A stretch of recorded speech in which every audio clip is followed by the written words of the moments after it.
Bonjour à tous, je suis Maëlys, wedding planner et designer de ma propre agence et bienvenue sur ma chaîne YouTube où je vous partage mes conseils et astuces pour l'organisation et la décoration de votre mariage. Aujourd'hui dans cette vidéo, je vais vous parler des 10 choses qu'il faut faire avant de commencer l'organisation. Voilà, vous êtes tout juste fiancés, vous avez pris les jolies photos, vous avez annoncé la nouvelle à vos proches, à votre famille, vous avez fait la fête, vous avez fêté tout ça et maintenant il va falloir commencer l'organisation de votre mariage. Oui mais attention, avant de commencer, il y a 10 petites choses à faire et je vous les donne tout de suite. Here's where we gotta be.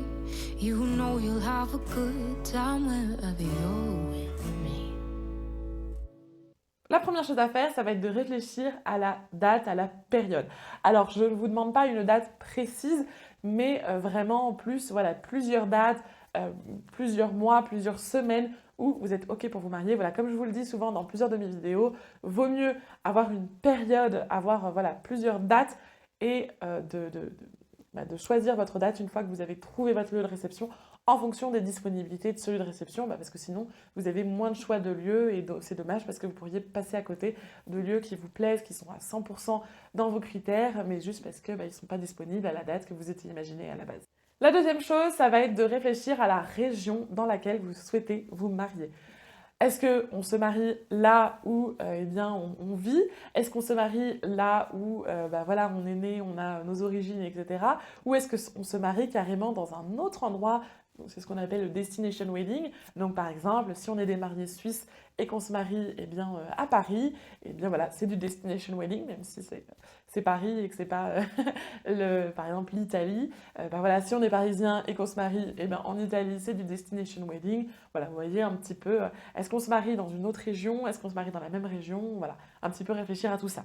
Tout ça, vous pouvez le déterminer aussi par rapport eh bien, à vos affections par rapport à cette région-là, par rapport à ce département, à ces villes-là, mais vous pouvez aussi y réfléchir par rapport à vos envies esthétiques, à vos envies, etc.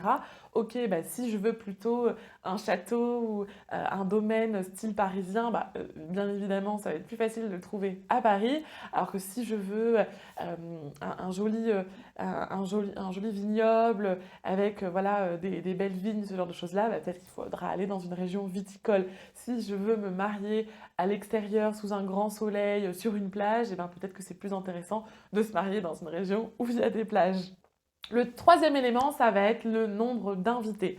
Ok, combien de personnes j'aimerais inviter à peu près? Est-ce qu'on est plutôt sur un petit mariage à 50 invités? Est-ce qu'on est sur un mariage moyen avec une centaine? Ou avec un mariage un peu plus grand, 150, un très grand mariage, 300, 400, 500 personnes.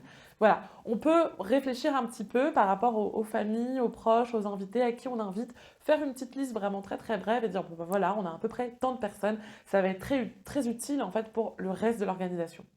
Ensuite, ça va être l'implication de chacun. Alors, aussi bien au sein du couple, mais aussi au sein de la famille. Donc déjà, au sein du couple, eh bien, est-ce que tous les deux, vous allez organiser votre mariage eh bien, ensemble sur un même point d'égalité où vous allez voilà, donner votre avis sur les mêmes choses? Ou est-ce il va y avoir des parties qui vont être un petit peu déléguées et qui vont pas être forcément suivies de la même façon? Voilà, est-ce que la décoration va plutôt être quelque chose euh, dont, par exemple, madame s'occupe ou au contraire, est-ce que voilà, monsieur veut vraiment à tout prix s'occuper de la décoration? Est-ce que le véhicule, c'est quelque chose qui est important pour telle ou telle personne? Voilà, vraiment réfléchir dans le couple. Ok, est-ce que on organise tout seul? Est-ce qu'on organise à deux? Est-ce qu'on organise 25%, 75%? Vous voyez, un petit peu réfléchir à qui fait quoi. Mais aussi au niveau de la famille, est-ce que voilà, les parents vont vouloir s'occuper d'une partie du mariage? Si oui, de quoi? Comment? Est-ce qu'ils vont juste donner leur avis? Ou est-ce que vraiment ils vont présenter les prestataires? Comment ça va se passer de ce côté-là? Donc il faut vraiment réfléchir à tout ça. Cinquième point, ça va être de très brièvement penser à l'ambiance, l'esprit de son mariage. Qu'est-ce qu'on souhaite à peu près? Est-ce qu'on souhaite plutôt quelque chose de bohème, de folk, quelque chose dans une ferme? Ou alors au contraire, est-ce qu'on cherche quelque chose plutôt dans un château, d'assez élégant, d'assez distingué, quelque chose de classique, quelque chose de décalé? Qu'est-ce qu'on cherche? Voilà. Et du coup, de réfléchir un petit peu à ça, de se le noter, et forcément, ça va influencer le reste de l'organisation. Un autre point important, ça va être de réfléchir au nombre de jours. Ok, est-ce qu'on fait la mairie le même jour et on n'a pas de brunch le lendemain? Ou est-ce qu'au contraire, on fait la mairie la veille ou la semaine d'avant ou le mois d'avant, peu importe, et on ne fait que la cérémonie et la réception le jour J et ensuite un brunch le lendemain? Est-ce qu'on fait une répétition la veille? Comment ça se passe en fait de ce côté-là? Un petit barbecue la veille parce qu'on a le lieu de réception plus longtemps? Comment ça se passe de ce côté-là? Combien de jours on aimerait? Parce que forcément, ça va influencer plus tard votre budget et même l'organisation de manière générale. Une autre chose super importante, ça va être de lister vos priorités. Qu'est-ce qui est le plus important pour vous? Est-ce que c'est d'avoir un super repas avec de la qualité, de la quantité aussi si possible? Est-ce que c'est d'avoir une super ambiance? Est-ce que c'est d'avoir une belle décoration, d'avoir un beau lieu de réception? Est-ce que votre priorité se fait plutôt au niveau de votre budget et de respecter votre budget?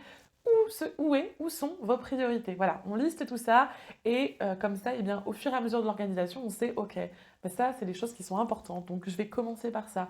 Ça, je vais prendre plus de temps, je vais aller plus dans le détail pour ces éléments-là parce que voilà, c'est des choses qui sont importantes pour moi. Ensuite, ça va être de se renseigner sur les types de cérémonies et de savoir quelle cérémonie vous souhaitez. Est-ce qu'on reste simplement sur la mairie et c'est tout? Ou est-ce qu'on va faire autre chose? Qu'est-ce qu'on fait comme cérémonie? Une cérémonie religieuse, une cérémonie laïque? Sachant, attention, que les cérémonies laïques peuvent très bien avoir une petite touche de spiritualité. Bien sûr, elles ne seront pas aussi profondes qu'une vraie cérémonie religieuse, mais elles peuvent quand même avoir cette petite touche de spiritualité. Mais l'avantage des cérémonies laïques, c'est qu'elles peuvent... on est un peu plus libre sur ce qu'on fait, sur ce qu'on veut y mettre, et du coup, on peut vraiment la faire à notre envie, à notre sauce, comme on en a vraiment envie. L'avant-dernier point, ça va être l'enveloppe budgétaire. Qu'est-ce que je peux mettre dans mon mariage maximum? C'est pas combien coûtera les choses, mais c'est vraiment combien je peux mettre.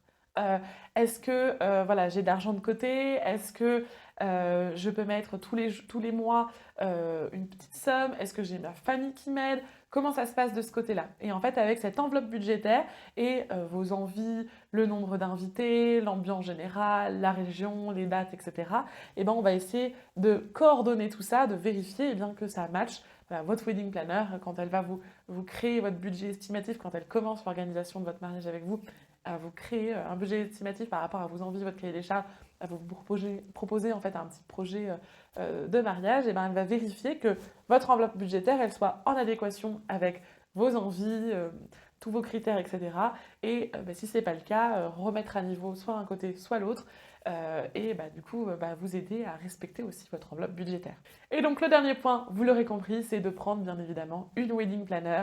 C'est essentiel si jamais vous voulez vraiment aller dans le détail, si vous voulez avoir tous les conseils, les astuces, être conseillé par un professionnel, par quelqu'un dont c'est le métier, qui fait ça tous les jours, qui en a fait plusieurs des mariages et qui sait vraiment ce qu'il faut faire, à quel moment, comment le faire également et ce qui est attendu, etc. Forcément, quand on organise son mariage, généralement, c'est le premier mariage qu'on organise et même si on a l'habitude d'organiser des événements, ça n'a rien à voir avec l'organisation d'un mariage.